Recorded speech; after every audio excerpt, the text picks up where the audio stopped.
안녕하세요, 청소년 여러분. 요새 정말 많은 학생들이 알바를 하는 것 같아요.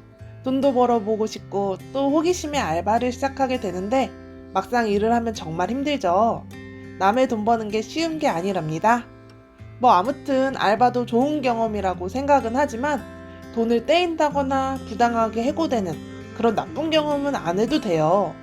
그래서 오늘은 알바 중 임금을 받지 못하거나 부당하게 해고당했을 경우 대처 요령에 대해 소개해 드리려고 해요.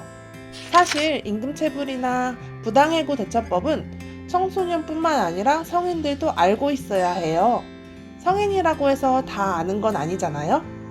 성인들도 이런 경우 어떻게 해야 할지 몰라 고민하는 경우를 주변에서 많이 봤습니다. 어쨌든 청소년과 성인 모두를 위한 임금체불 및 부당해고 대처 요령법에 대한 설명을 시작해 보겠습니다. 먼저 임금체불이에요. 사장님이 돈을 안 주는 경우가 있죠? 정말 화딱지가 납니다. 이럴 때 기억해야 하는 단 한 가지는 바로 고용노동청이에요.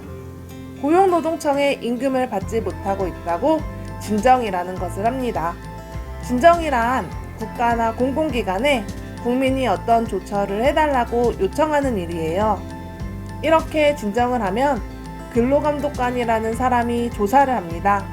이때 조사를 해보니 진짜 돈을 안 주고 있네? 라고 확인이 되면 언제까지 지급하라고 사장에게 지시를 하죠. 이때 늦게 줘서 미안하다면서 돌려주시는 분도 있답니다. 늦게는 줬지만 미안하다고 하니 봐줄 수는 있죠. 그런데 돈을 지급하라고 했는데도 돈을 안 주는 참 같은 사장님도 계신답니다. 이러한 사장님을 위한 또 다른 코스가 존재하죠.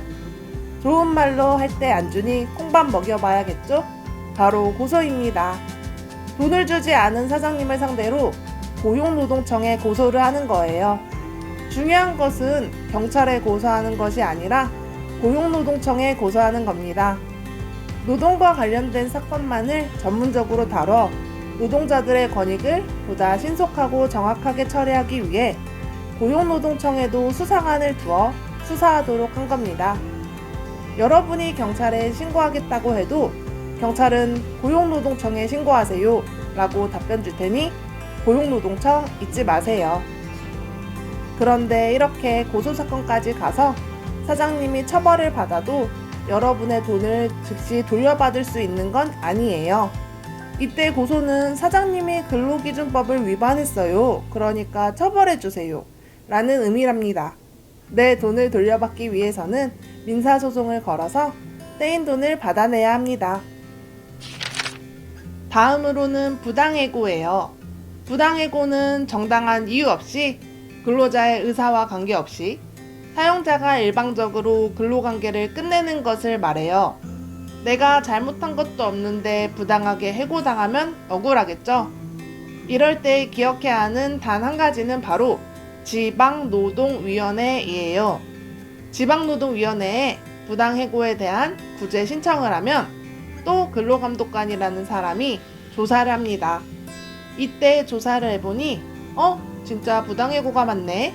라고 확인이 되면 지방노동위원회에는 구제를 명령하죠. 반면 부당해고가 아니라 정당한 사유가 있다면 여러분의 신청에 이유가 없다고 기각할 수도 있어요. 이러한 지방노동위원회의 결정을 사장님과 여러분이 받아들이면 끝이 납니다. 그런데 지방노동위원회의 결정이 마음에 안 들 수도 있겠죠? 구제 명령 결정이 내려질 경우 사장의 경우에는 자신은 부당해고가 아니라고 주장할 수도 있고 기각 결정이 내려질 경우에는 여러분은 부당해고가 맞다고 주장할 수도 있겠죠. 그래서 다시 한번 다툴 기회를 줍니다. 바로 중앙노동위원회에 재심을 신청하면 됩니다. 중앙노동위원회도 다시 한번 검토를 해보고 결정을 내립니다. 이때에도 진짜 부당해고가 맞네 라고 확인이 되면 구제를 명령하죠. 반면 부당해고가 아니라 정당한 사유가 있다면 여러분의 신청에 이유가 없다고 기각할 수도 있어요. 이러한 중앙노동위원회의 결정을 사장님과 여러분이 받아들이면 끝이 납니다. 그러나 또 중앙노동위원회의 결정이 마음에 안 들 수도 있겠죠? 그러면 진짜 마지막으로 기회를 더 줍니다. 바로 행정법원에 재판을 신청하면 됩니다. 그런데 우리나라는 3심제를 기본으로 하기 때문에 길게는 3심인 대법원까지 가서 이 사건이 끝이 날 수도 있어요. 이 모든 과정을 거치면 영혼이 탈탈 털리겠죠? 하지만 우리의 권리는 가만히 앉아 있다고 보장되는 게 아니에요. 내 권리를 보장받기 위해서는 법에서 정한 절차에 따라 권리를 보호받기 위해 노력을 해야 해요.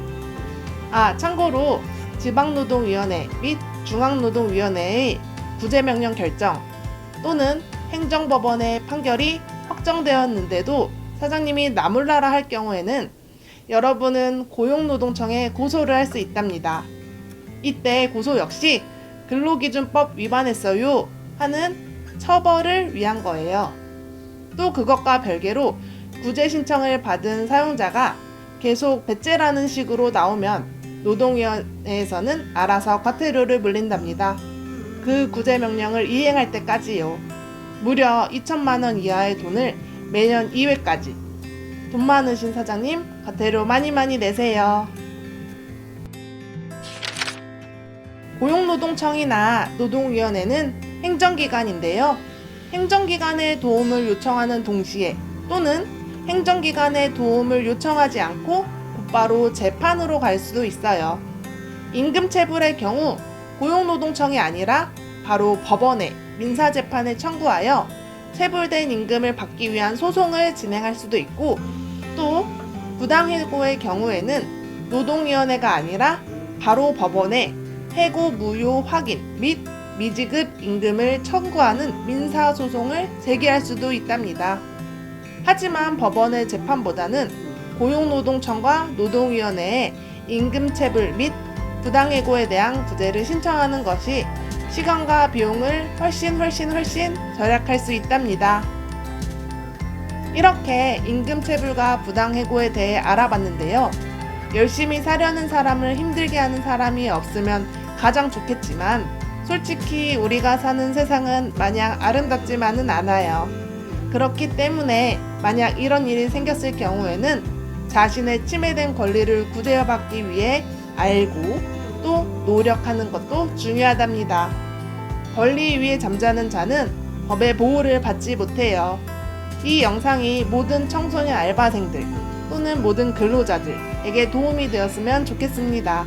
영상 시청해주셔서 감사합니다.